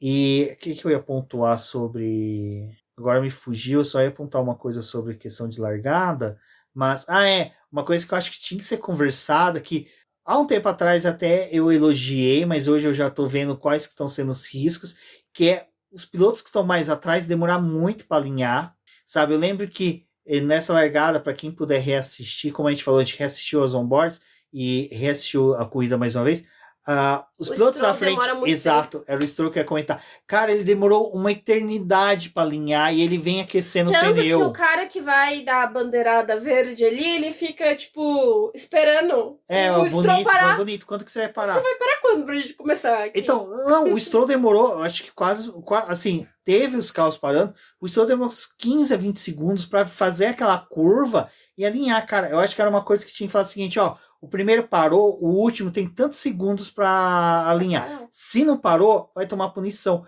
Porque isso que acontece, quem tem pneu mais duro, o pneu esfria. Todos esfriam ao mesmo... deve ser o decaimento de temperatura semelhante para todos, né? Mas o que é pneu duro sofre mais. Então, porque o tempo de reação do contato do pneu com o asfalto depende da goma, né, dele ali. Então, o macio, ele sempre vai aquecer mais rápido do que os outros. O duro, ele vai levar mais tempo. Fora a questão lá, que também tem do quanto que tem a manta térmica, né? Porque eles ficam ali com a manta térmica, mas 5 minutos antes da largada, eles já tem que tirar. E aí vai tentando todo aquele processo para você não tocar mais no carro. Então, tipo, o pneu já tá frio. Aquele negócio da manta ali conservando a temperatura antes da largada não adianta de nada. Porque o que vai contar mesmo é o aquecimento durante a volta de alinhamento. Ano passado, né, nos outros anos, quem fazia os melhores trabalhos assim de aquecimento de pneu era o Raikkonen e o Giovinazzi, que eles esfregavam o pneu um monte ali, porque eles sabiam que demorava para poder ter o início, né, da largada, e eles eram os que tinham melhor reação na largada. Isso, e aí, só para finalizar, a gente entra também no debate do fim da manta térmica. Essa é uma que eu tô muito preocupado. É uma coisa que eu tenho uma preocupação, porque, vai criar imprevisibilidade. Cara, vai criar acidente na minha cabeça, sabe? É aquela coisa, vai gerar acidente, porque a Fórmula 1, você tem todo um processo de evolução da tecnologia e da aerodinâmica dos carros, pautadas no pneu, que tem uma aderência grande no asfalto, em decorrência da temperatura que é atingida pelas mantas térmicas. Aí, de repente, você tira, você sabe, é aquela coisa, é o que a gente comentou sobre o conhecimento que o engenheiro projetista tem, que é difícil você tirar. O projetista tem na cabeça dele a ideia de que ele pode projetar o carro de certa forma, o engenheiro que desenvolve o motor, ele pode projetar a entrega da potência nos pneus de uma forma.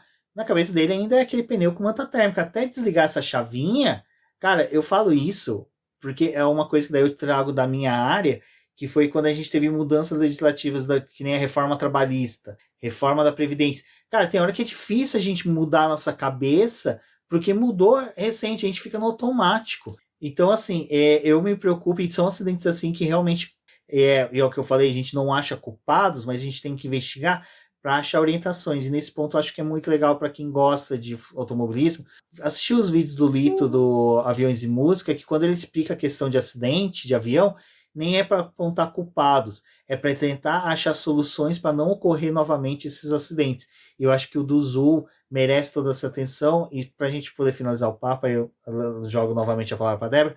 Eu fiquei mega feliz com o post que ele fez no Twitter, sabe, cara, foi um alívio, sabe, aquela coisa da sensação ruim, mas mesmo assim a gente ainda estava apreensivo pelo álbum, mas na hora que ele também viu ele ali andando com o chefe de equipe, conversando, acho que era com o Domenicali, né, que tava com o Domenicali, com o Frederic Visser. Então foi bem legal, porque, sabe, é aquela coisa, ele nem precisa sair do autódromo para ser atendido, enquanto que o coitado do álbum, né? Nossa, todo destrambelhado. É que o álbum teve a pancada da frente e teve mais duas laterais, né? Então é aquela coisa do que o Galvão Bueno falava, é o teu cérebro dentro de uma caixa de madeira chacoalhando, né? Só o negócio dos pneus, a questão de você tirar a manta térmica, que também você provoca uma rigidez maior no pneu antes dele ir para a pista, e é algo preocupante, porque você ainda tem que deixar a goma ali, ela um pouco molinha, né, para poder gerar esse atrito com o asfalto e ela gerar o aquecimento. Então é ruim, né, ela ficar muito fria. Tanto que agora eu não lembro qual foi o GP esse ano que tava chovendo e frio, agora no início da temporada, em que acho que Barcelona, né? Acho que foi Barcelona. Que eles tiveram que autorizar, aumentar a temperatura, quer dizer, manter os pneus guardados ali com um pouco mais de temperatura. Isso, Imola. Pra poder não danificar o pneu ali, pra não ter rachadura e gerar acidente, né? Estouro durante o final de semana. Então é meio complicado essa questão de retirar a manta térmica. Não é só você acostumar eles a trabalharem com uma temperatura mais baixa, mas também os problemas que isso pode gerar pro próprio pneu, né? Tudo bem, tem categorias que não usam, mas aí é um outro tipo de categoria, é construção do pneu é diferente, o conceito é outro. O da Fórmula 1, construção completamente diferente do que é um pneu da Fórmula E, do que é um usado pela Stock Car. Vamos ser sinceros, né, pra gente até mudar o disco do assunto. Nossa, isso daí eu entreguei muita idade.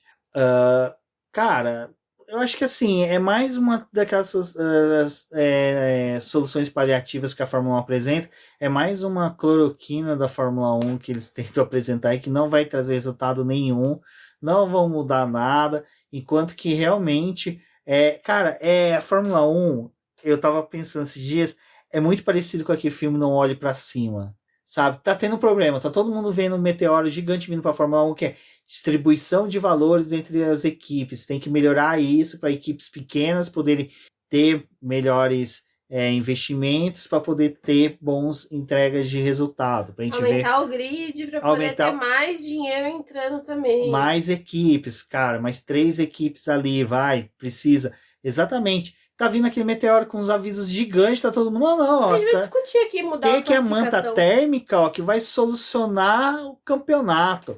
Ó, tem a sprint aqui, ó, que vai trazer melhorias. E lá tá vindo Andretti querendo entrar na Fórmula 1, Porsche, Audi querendo entrar, mas quem que vai ceder o carro para poder enfiar esses motores, sabe? Até a Honda agora tá falando que quer voltar como equipe, sabe? Então você fala, caraca, velho, tá todo mundo berrando as soluções e o pessoal tá ali. Não, tem que tirar a manta térmica. Não, tem que ser Q3 com Q1 com pneu duro, Q2 com pneu médio, Q3 com pneu macio. Aí todo mundo, que bonitinho, o pessoal tá trabalhando. Não tô trabalhando, seus idiotas. Os caras estão tapeando a gente. Estão fazendo a gente de idiotas com isso. Enfim, acabou. Acabou não. Débora, você quer botar mais alguma coisa ou a gente vai agora falar do... Eu só ia dizer que fico feliz que o Zu e o Albon não tiveram consequências maiores desse acidente, né? O do Albon poderia ter gerado uma concussão e até tirar ele da próxima corrida, mas ele já confirmou que vai correr na Áustria, então estará presente na próxima corrida. E vamos ver aí o que acontece. Achei até engraçado que hoje, quando eu fui entrar no site para poder dar umas olhadas em algumas coisas agora à tarde, o texto que era mais procurado era quem eram os reservas dos times. O pessoal tá preocupado, né, com quem vai substituir quem aí. Red Bull. Red Bull não tem mais ninguém pra substituir, não está tendo mais, porque Judy Vips teve a condenação que merecia. Aí, com o abandono do Russell, a gente fica, puta merda. Quando a Mercedes entrega, o Russell não tem chance. E é aquela coisa, essa era uma corrida que o Russell ali na frente, junto com o Hamilton, teria feito miséria. Se o Leclerc tava choramingando, desculpa o choramingando aqui, mas é só para pautar o que eu quero falar. Não vejo o Leclerc desse jeito. Mas se o Leclerc estava choramingando, vendo uma Mercedes crescer no retrovisor, imagina ele ver uma Mercedes de Hamilton no retrovisor e Russell na outra. E agora o retrovisor aumentou. Não, o retrovisor Vai aumentou. E tem outra coisa. Primeira coisa que o Carlos Sainz falou pro Hamilton na salinha de ali pré-pódio. Vocês chegaram, hein? Ou seja, Mercedes chegou, a Ferrari sentiu. E agora aquela coisa. Se o Russell não tivesse abandonado, gente, teria sido uma corrida muito boa do britânico. Então, assim, é uma pena, como a gente já falou tanto agora há pouco, mas o desempenho da Mercedes foi muito interessante. O crescimento dela está sendo bem interessante de acompanhar. Gostei de usar bastante vezes a palavra interessante, ficou bem interessante isso, mas Tá faltando um vocabulário. tá faltando, tem que ler mais. Tem que ler mais, tem que ir lá na Bienal apanhar um pouco. Então, aí agora me fugiu as palavras, viu? Foi criticar minhas palavras. Enfim. E aí a gente tem, né, final de semana. Que esfinge? De onde surgiu esfinge? Você falou esfinge. Falei esfinge? Uhum. Deve ser um encosto do egípcio aqui. Monchu. Aí você tem, né, todo final de semana o pessoal já discutindo, né? Mas vai mudar as regras, vai não sei o que, per person, não sei o que. Aí surge mais um termo lá maluco para que tá acontecendo com o carro. Balsing. Aí eu pedi pra Débora explicar isso, porque daí eu não entendi muito bem. Mas é interessante que daí já vem o pessoal falando, olha, parece que algumas equipes estão infringindo a rigidez do assoalho, e as primeiras que falaram que não quer que mude isso é Mercedes, Ferrari Ora. e Red Bull. Aí a Mercedes, ora. E aí a Ferrari e a Red Bull, fudeu. Se a gente tiver que mexer em alguma coisa nesse carro e a Mercedes não, e a gente perder desempenho... Que tava todo mundo preocupado que ia ser a Mercedes, que ia se lascar, né? Mas quando tá a Mercedes... Mudar... Quando tá pra Mercedes se fuder, McLaren, as outras equipes... Ninguém se preocupa. Mexeu com a Red Bull e com a Ferrari... Não, veja bem, não é assim, não sei o quê... Mas, né, acho que, assim, vale a atenção aí para o crescimento da Mercedes. Mas é aquela coisa, né, que a gente sempre fala. Uma equipe está evoluindo, as demais também estão. Red Bull e Ferrari estão entregando, sabe, resultado. Então, é aquela coisa. é que ficou muito nítida a evolução, sabe? O Hamilton, o Hamilton tava naquele meme real do Leonardo DiCaprio jogando, né, Na a volta rápida. volta rápida, volta rápida, volta rápida, e a gente olha acompanhando ali pelo aplicativo e o cara diminuindo o espaço, sabe? É Hammer Time total, e tipo assim, é isso que a gente gosta, porque o cara não tá liderando, o cara tá lá em terceiro, o cara tá chegando nos líderes, cara, isso é muito gostoso de você ver. E aí que fica, você vê questão de opções de evolução, né? O carro atrás dele, que é a McLaren do Lando Norris, coitado do Lando Norris se arrastando, sabe? Uma tristeza total. Ai, gente, assim, né? Vamos ver como é que vai ser essa questão das mudanças aí, se vai, quem vai afetar, porque até então, com o que estava sendo proposto pela FIA, né? Ia afetar muito o carro da Ferrari e da Mercedes, provavelmente pela questão do quanto que ele poderia balançar ali verticalmente, né? Mas agora o negócio já tá mudando de lado, né? Pela rigidez. E até pautando aí o que aconteceu, no Canadá a Mercedes testou lá aquela segunda haste, né? E aí já provocou um burburinho lá com todo mundo, com gente querendo protestar. E eles só fizeram um teste e falaram: isso daqui não é muito legal, não gostamos. Tipo, esse daqui não é o que a gente quer. Mas ali estava sendo discutido porque a Mercedes tinha colocado uma segunda haste para poder fazer a rigidez no assoalho, para poder tornar ele um pouco mais duro. A Red Bull e a Ferrari estão usando outro método para fazer essa rigidez do asfalto, né, do assoalho.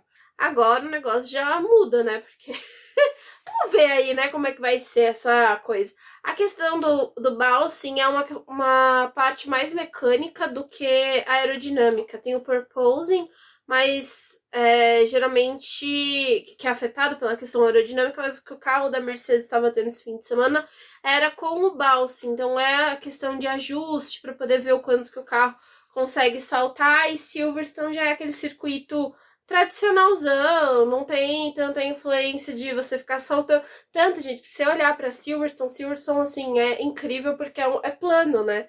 Não tem esses problemas que outros circuitos têm. E agora, provavelmente nas próximas pistas, a tendência que a Mercedes ela tenha um desempenho melhor, porque não tem tanto essa questão dos solavancos do carro, mas é mais afetada pelo balse, mas é algo que eles conseguem ter um controle um pouco maior, porque vai Piloto não sofre realizando tanto ajuste, também, né? o piloto não sofre tanto, e aí também o feedback dos pilotos é um pouco mais fácil. Porque a gente viu o Russell e o Hamilton durante os treinos livres reclamando em alguns momentos dessa questão, mas era assim, em curvas pontuais, não é durante toda a volta. Vai dar um pano pra manga aí, mas eu acho que a Mercedes ela conseguiu crescer. Pelo menos assim, esse fim de semana chamou bem a atenção. Agora a gente tem uma situação do campeonato em que a Ferrari e a Mercedes estão com 200 pontos cada, né? A Mercedes tem 204 e a Ferrari 265. A Red Bull é a única na casa dos 300, né? Que já chegou a 328 pontos. Mas tá perto, entendeu? E a Mercedes, assim, ela não vai sonhar em alcançar a Red Bull porque não dá, mas a Ferrari, se ela não se cuidar, tá aí. Mas é aquela coisa, né? A Red Bull decidiu usar uma configuração só para os dois pilotos, aonde que isso tá desmerecendo um pouco para o Pérez, que é aquilo que a gente comentou alguns podcasts passados, que a Red Bull fez um carro que configurava uma configuração para cada piloto, então os dois entregavam o resultado. Depois de Mônaco, surpreendentemente, decidiram, não, vamos configurar os dois carros iguais e vai ser a configuração que o Verstappen usa. E o Pérez que luta. E aí o Pérez está lutando, até que fez uma boa corrida hoje, diga-se de passagem. Mas, então aí a Mercedes entregando dois pilotos, entregando resultados, coisa que o ano passado não fez, aí eu fico imaginando o que teria sido o campeonato da Mercedes ano passado se não fosse o Bottas, fosse o Russell. Enfim, não vamos mais debater sobre isso. Mas a questão do assoalho, eu vou só falar uma coisa. Ao contrário do que foi a reclamação da Mercedes e da Ferrari, quer dizer, da Red Bull e da Ferrari anteriormente, de mudar a regra, quer dizer, reformulando o que eu falei. A reclamação da Red Bull, que era para mudar uma regra que iria prejudicar ela em favorecimento de outras equipes, como a Mercedes, agora não. Agora a reclamação é, não, vocês têm que aplicar a regra. Vocês não querem aplicar a regra para o meu piloto que usa piercing?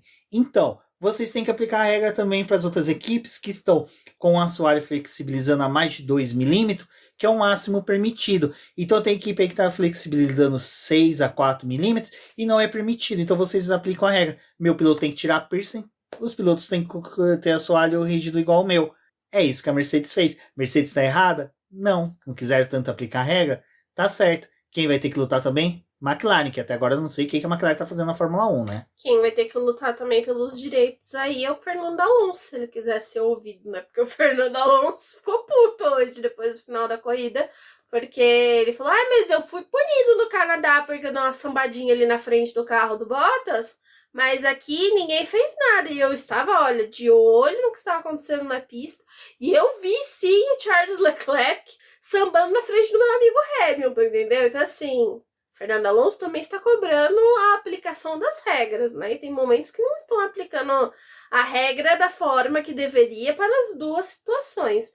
Porque o Pérez terminou a corrida sendo investigado, mas não deu em nada, né? Mas ali é do Pérez aquela questão, né? A gente pode até comentar sobre isso agora, que foram esses pontos que mereciam uma atenção até mesmo de investigação, e não teve, que uma delas foi realmente essa do Leclerc, que realmente fez a mesma manobra que o Alonso fez na frente do Bottas para poder defender a posição, e o Leclerc não sofreu punição. Aí eu também não sei qual que é a métrica que os caras usam, né? Questão de distância, possibilidade, tal, risco de acidente. Mas foi semelhante, o Alonso pontuou muito bem sobre isso. Outra questão foi o Pérez, né, que na disputa de posição com o Leclerc e com o Hamilton, ele realmente não deu espaço, porque existe a diferença, gente, entre o piloto que quer ultrapassar e ele usa a zebra e o lado externo da pista para tentar ultrapassar o piloto que está na frente, e o piloto da frente só ceder esse espaço para o cara tentar fazer a manobra. E é o que o Pérez fez, o Pérez empurrou os dois pilotos para fora da pista. Então o Pérez investigou pelo no mútil, né? E aí tem engraçado que o pai dele político tava lá, né? Enfim. Aí tem o Verstappen, que naquela curva 15 eu decorei porque o Vettel, depois até a gente comenta sobre isso, que esse final de semana, o domingo foi o domingo do Vettel, né? Diga-se de passagem. Ele comentou que viu o Verstappen ali empurrando o Mick Schumacher para fora da pista, e aí traz aquele debate, né? Que até o Mick Schumacher, em entrevista para a Fórmula 1, para quem quiser ver, tá no perfil do Mick Schumacher Brasil no Twitter. Até falo, agradeço muito esses perfis de pilotos brasileiros que legendam, traduzem rádios, estudos, porque às vezes a gente, na correria de produzir aqui o conteúdo de vocês, auxilia bastante. E eu falo que esse perfil do Mick Schumacher Brasil ajuda bastante nisso, e que o Mick Schumacher tá contando que ele, olha, acho que é o Ted Graft que pergunta pra ele. Não, é o tiozinho lá da Netflix. Will Buxton. O Will Buxton pergunta, e aquela disputa ali com o Max Verstappen, Mick, o que você achou? Ele falou, então, o Max fez umas manobras que no começo do ano a gente conversou que não eram mais pra ser feitas, né? Do cara empurrar o cara pra fora. E eu não tô querendo dizer nada, mas é engraçado que pra uns aplicam e pra outros não. Cara, Mick Schumacher definindo isso foi perfeito, porque realmente é isso que tá acontecendo. Chamem ele pra GPDA. Não, mas cara, no começo do ano todo mundo, não vai ser mais permitido isso. Aí a gente vê Max Verstappen e Pérez nessa corrida fazendo isso. Não acontece nada. E aí, enfim, né, cara, você vê estranha essa Fórmula 1, né, que quer aplicar uma regra para uns no momento, outras pro outro. Eu sou a favor da disputa na pista, cara, aquela disputa ali final entre Vettel, coitado, tava lá só assistindo, ele mesmo falou depois, falou, cara, eu assisti tudo de distância, mas Lando Norris assistindo, Alonso disputando, Hamilton e Leclerc foi uma das coisas mais legais que teve em todos os tempos. E eu acho assim, se vai ter a regra de limite de pista, de empurrar a coleguinha para fora, se não pode, não pode. Se pode, permite para todo mundo e avisa para todo mundo, vocês vão poder fazer assim. Porque daí você fica na situação do Mick Schumacher, do Hamilton e do Leclerc respeitar o Pérez, mas o Pérez não respeitar eles. Então, ou seja, o Pérez tem vantagem. O Verstappen fazer isso com o Mick Schumacher, coitado, ficar vendido atrás dele e falar assim, eu não posso fazer isso, porque é regra. Mas o cara vai lá e faz. Tipo, o Alonso, por exemplo. Eu não posso mais sambar na frente do outro piloto, mas tem um cara ali na frente do outro sambando para defender a posição e eu não posso. proquizia do caralho é essa? Desculpa o palavrão. É que é pra contextualizar a revolta do ponto. Então acho que assim, é mais uma corrida que foi épica, é uma daquelas corridas que sim, vai ser, daqui uns anos a gente vai falar, pô, assistam, vale a pena, mas que é uma corrida que vai ter que ser estudado vários pontos debatidos dentro da Fórmula 1, porque fica meio estranho essa situação. Eu acho que quando a gente olha para o resultado, né, da prova, colocando ali o Sainz que foi pole e venceu, não traduz o que aconteceu durante a prova, né? Porque o Sainz ele teve que brigar ali com a Ferrari, fazer uma negociação no rádio, questionar algumas atitudes internas da equipe, né? E aí libera, não libera para poder brigar. Enquanto também teve essas questões do final da prova ser muito movimentado. E foi um final de corrida que é o modo que eles querem que a sprint seja, né? Extremamente disputado, com uma corrida que não tem a necessidade de você fazer uma parada, mas tá todo mundo muito próximo e tem chance de brigar. Só que aí tem que delimitar bem o quanto que você pode fazer com que os pilotos briguem pelas posições, até quais são os limites, porque se é válido para um, tem que ser válido para todos. Porque o que fica meio estranho é que a Red Bull faz algumas coisas e os pilotos dela não são punidos. Mas aí outros fazem e são punidos exatamente pela mesma atitude. E aí fica meio complicado. Tipo, você tá favorecendo ou não a Red Bull, ou por que que o incidente da Red Bull é diferente dos outros. É complicado isso. E aí a gente recai sobre a mesma equipe. É meio que tá ficando meio cultural isso na Fórmula 1, né? Você não punir a Red Bull por essas atitudes. E realmente, assim, a gente não é hater da Red Bull, é uma coisa que até a Débora a gente fala bastante. Cara, quando a Red Bull chegou na Fórmula 1, ela falava que não ia fazer um terço do que ela faz hoje, sabe? Ordem de equipe, manipulação de resultado, não vou afirmar isso, mas interferir em resultados, essas coisas, não ia usar de politicagem. Hoje a gente vê que é uma das equipes que mais atua nos bastidores dessa forma. Então é meio surpreendente essa postura. Bom, como eu falei agora há pouco do Mick Schumacher, vale lembrar que corridaça e excelente final de semana. Mick Schumacher, assim, teve questões dos acidentes, Jeddah, Mônaco, sabe? E realmente acho que ali ele sentiu, mas desde o Canadá, né, ele tá conseguindo entregar bem o resultado. Cara, é difícil. Ele ainda é um piloto que, assim, eu tento mensurar bem as palavras que eu vou utilizar para falar sobre ele, porque ele ainda não é um cara que dá pra gente falar assim, cara, ele tá numa equipe que tá pra saber o desempenho dele, porque a Haas, por exemplo, não tá evoluindo o carro, sabe? O carro não tá tendo evolução, parte técnica. Não tá tendo novas peças, não tá tendo upgrades. Primeiro upgrade válido, assim, grande que a equipe vai trazer vai ser para Budapeste, que já é uma pista travada, então, cara. Vai ser uma corrida antes das férias, então não tem nem como você arrumar o carro suficiente para poder ter um bom resultado. E aí, diga-se de passagem, era melhor ter testado, trazido as atualizações para Silverstone, Hungria e Budapeste, que são 3 circuitos diferentes, que você pode ter 3 parâmetros de estudo diferentes para as férias, né? Porque, diga-se de passagem, essa férias é meio superficial. Mas o Mick Schumacher correu bem, se classificou bem.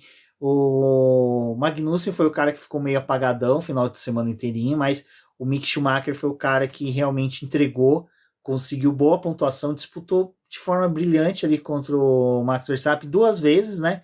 Porque antes do safety car ocasionado pelo abandono do Ocon, ele já vinha disputando posição com o Max Verstappen. Aí teve a rodada de pit stops, na relargada ele teve aquele distanciamento, mas voltou a se aproximar do Max Verstappen.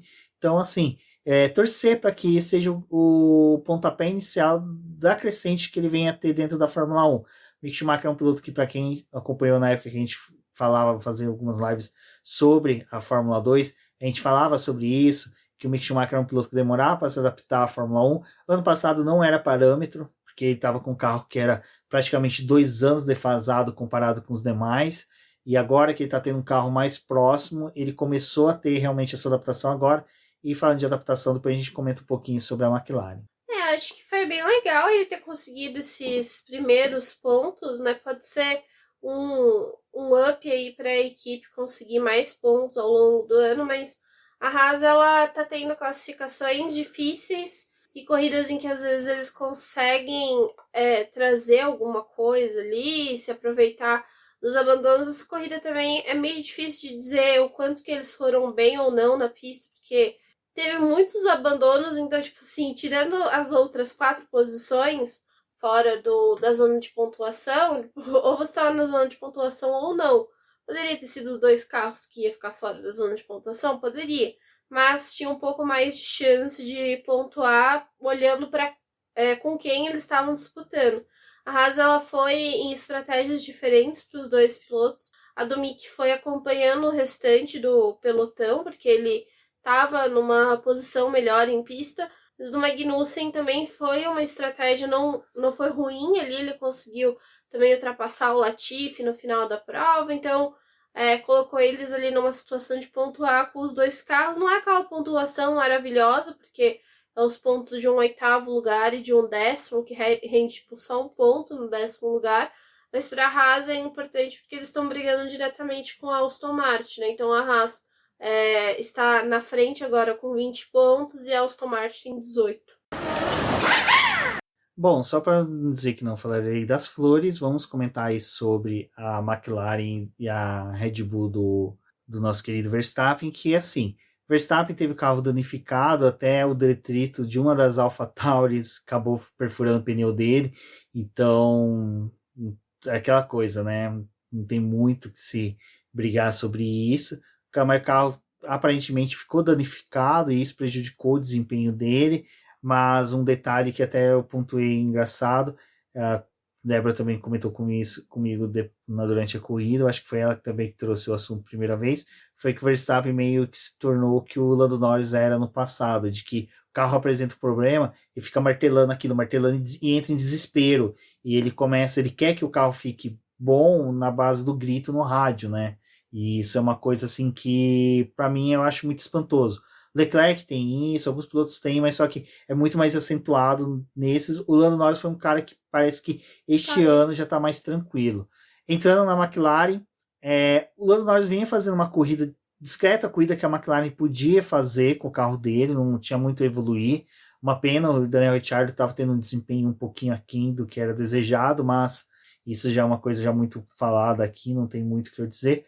O único ruim é que na hora que teve a rodada de pit stop do safety car, eu vi uma McLaren dentro dos boxes e saiu até a frente do Hamilton. Eu falei, caraca, a McLaren conseguiu chamar o Norris, fazer o pit stop e mandar ele de volta para a pista e voltou na frente do Hamilton. Não, eles preferiram chamar o Ricciardo, segurar o Norris na pista para poder depois chamar o Norris. E isso fez com que o Norris perdesse a posição para Alonso. Cara, a cagada da McLaren para favorecer o Ricciardo, que estava sem chance de pontuar, para desmérito do Lando Norris, foi ridículo, cara. Ridículo, assim, sabe? Para quem é McLarista, foi uma tristeza, e para quem é fã de automobilismo, foi mais uma vez a McLaren cagando total. Então, acho que sobre tanto Verstappen e Norris e McLaren sobre isso, um pouco triste aí pelo que aconteceu com a AlphaTauri também, que se perdeu durante a corrida, acidente do Tsunoda na largada, o Gasly que se envolveu no acidente com o Zhou e com o Russell, e a batida dos dois depois, em que o Tsunoda para mim foi injustamente punido. Para mim ele foi um incidente de corrida, mas quem realmente teve um pouco mais de culpa ali para mim foi o Gasly, porque o Gasly vem fechando o Tsunoda, mas é aquela coisa, para mim esses normalmente é acidente de corrida, e é uma coisa que eu já comentei até aqui, venho comentando sobre isso desde a época das minhas participações no podcast Roda com Roda, do podcast F1 Brasil, que o excesso de punição pode começar a tirar o interesse dos pilotos de disputar a posição. Acho que esses são os pontos que a gente tinha que passar desses que ficaram fora dos nossos comentários, antes da gente entrar, né, Débora, no que foi o final de semana da Ferrari, porque assim, a Ferrari, que era uma equipe que vinha sendo triturada, vinha sendo questionada, vinha sendo batida por causa dos desempenhos, das quebras, fez o Leclerc ficar na mão em mais de uma corrida. Esse final de semana era o final de semana para ela brilhar, para fazer uma dobradinha, e no final da corrida, sabe, ficou meio que vendida na situação péssima que foi o resultado. Porque assim, Sainz ganhou, perfeito, foi ótimo, mas com o Verstappen lá atrás, era uma corrida em que eles tinham que ter focado um pouco no Leclerc, para o Leclerc conseguir o maior número de pontos possível. Eu acho que a escolha do pit stop para o Sainz foi uma boa escolha, porque o Sainz era o piloto que tinha até mais chance de ganhar, e o que o Binotto explicou depois, falando, olha, se a gente parasse o Leclerc ia perder muito comparado com que se o Sainz parasse. É uma coisa que eles tiveram ali de entendimento, então foi válido, mas só que assim, a Ferrari, cara, mais uma vez não sabendo lidar com situações adversas a ela. É complicado, assim, a largada ali também teve algumas controvérsias, né? A primeira largada do Sainz com o Verstappen, ele perde a ponta, e depois teve o reinício da corrida, né? Em que aí a Red Bull já vai com o pneu médio e acaba colocando os dois pilotos ali em pé de igualdade, mas o carro do Leclerc, ele tava danificado, né? Quase danificado. Aí entra naquela questão que, tipo, a construção desse carro é uma construção para poder evitar quando um piloto perde uma peça, ele tem um dano, ele precise ir para os boxes. E ele, como a peça se soltou, não apresentava risco de se soltar em algum momento inoportuno ali. E eles deixaram o Leclerc terminar a corrida daquele jeito mesmo. Teve os conflitos, né? Eu falei que foi difícil para o Sainz vencer, porque teve todo aquele jogo psicológico em que o Leclerc, em vários momentos, ele estava afobado porque ele queria passar o Sainz, gritando no rádio que ele tinha que passar o Sainz. Vendo pelo lado do campeonato, seria justo uma inversão, né? Para poder tentar garantir pontos, já que depois o Verstappen teve problema com o carro.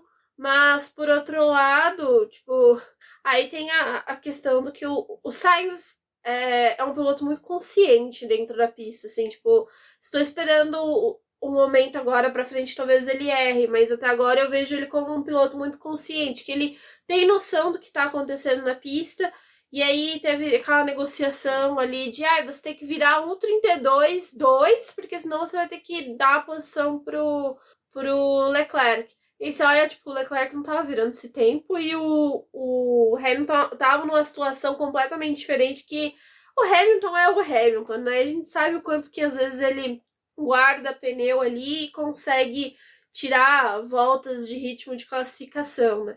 E aí sai, cede a posição ali e fala, tá vendo? Ele só tava mais rápido porque ele tá fazendo uso do DRS.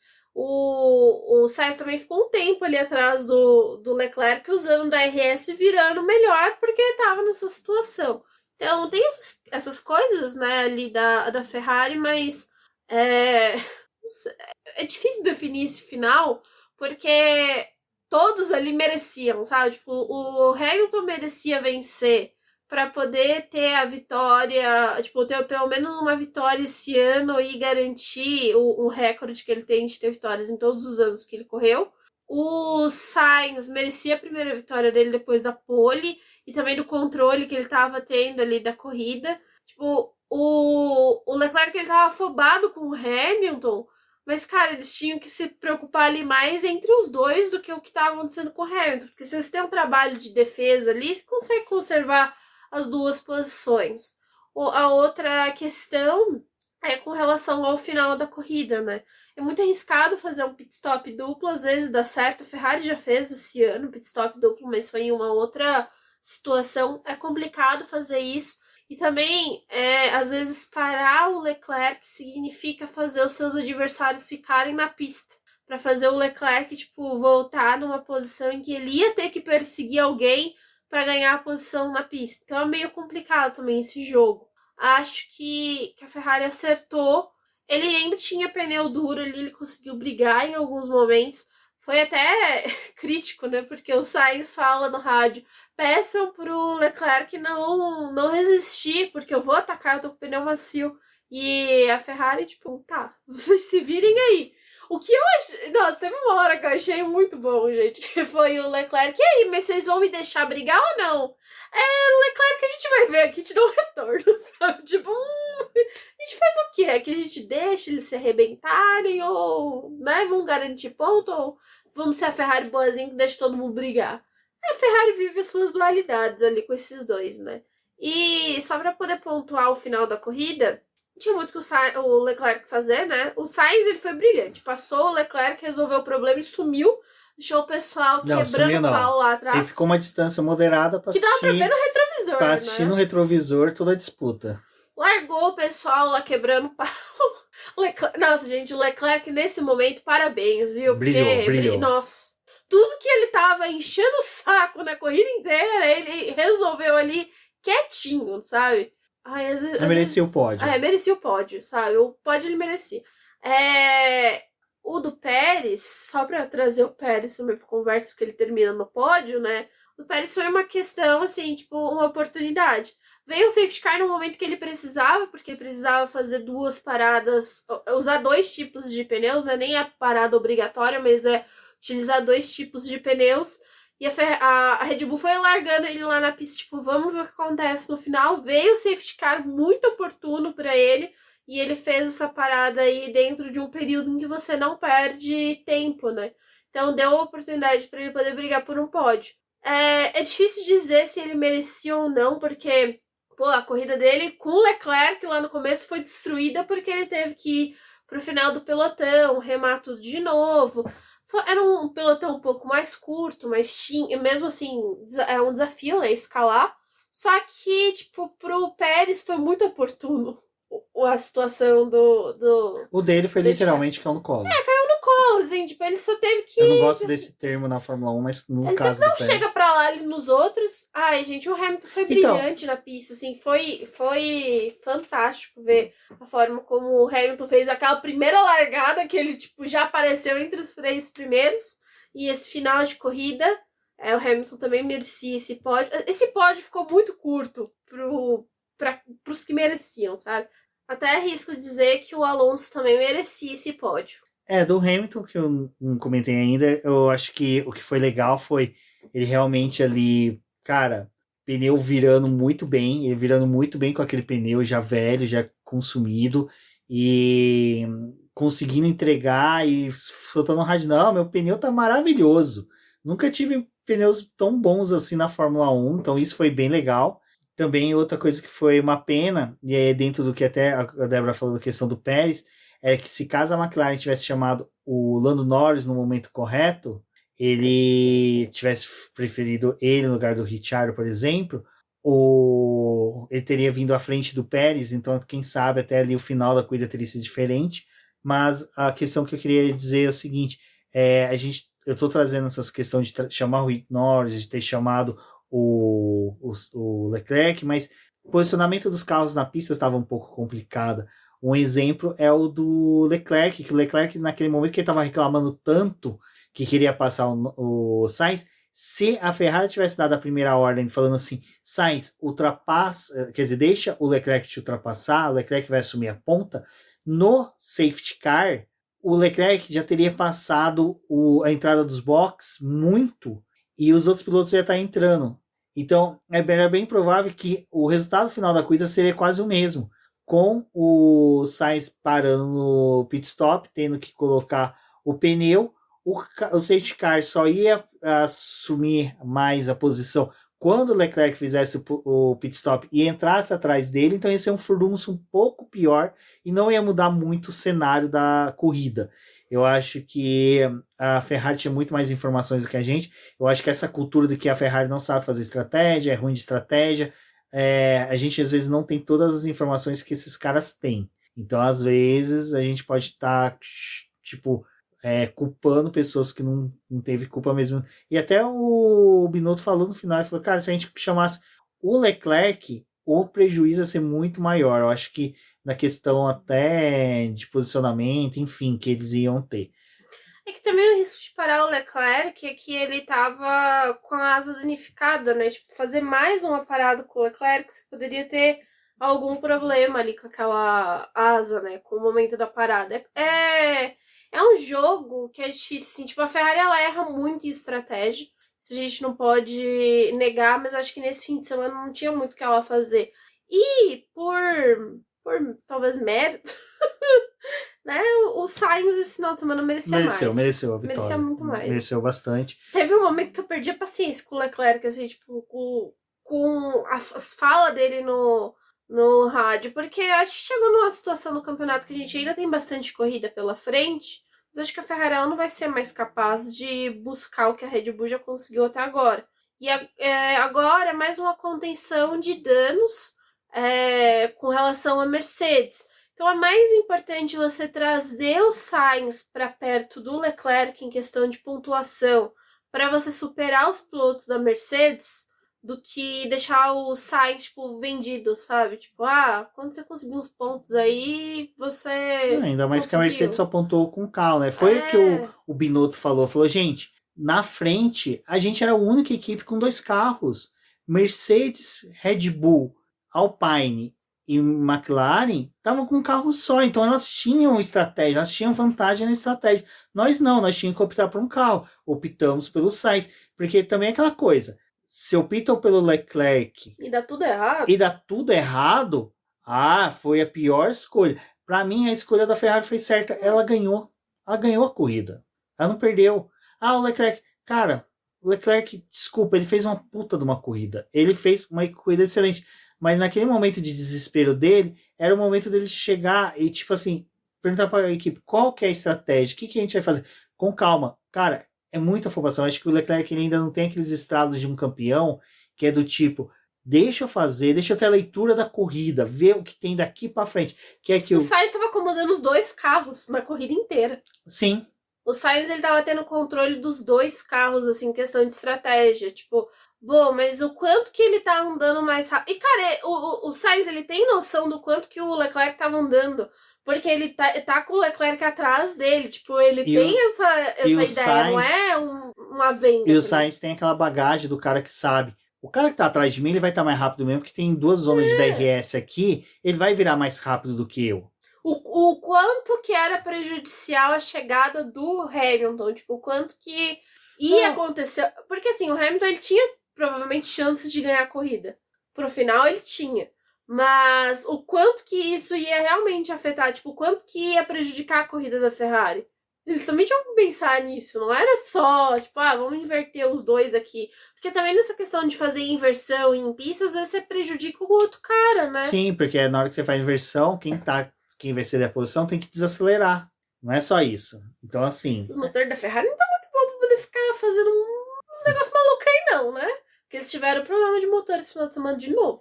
Exato. Bom, pessoal, aqui a gente durou mais do que a corrida, né, o podcast hoje, mas é que teve muito assunto mesmo, bastante coisa. Já são 2h30 da manhã, estamos finalizando. Daqui só vai ser editar, publicar e eu ir para o escritório trabalhar. Mas agradeço a todos que ouviram até aqui, muito obrigado. Vamos fazer live na terça, vamos ter live na quinta. Qualquer coisa de terça, eu já antecipo, pode ser que ela seja mudada ou para quarta ou para segunda. Vamos avisando vocês aí, porque a Débora quer participar, mas aí tem compromisso nosso, que como vocês sabem, independente do boletim, nós também temos trabalhos externos para poder fazer a manutenção tanto da nossa vida como também do boletim. É isso, pessoal. Agradeço a todos que ouviram até aqui. Compartilhem, convide seus amigos a conhecer nosso podcast. Um forte abraço e até a próxima. Até a próxima.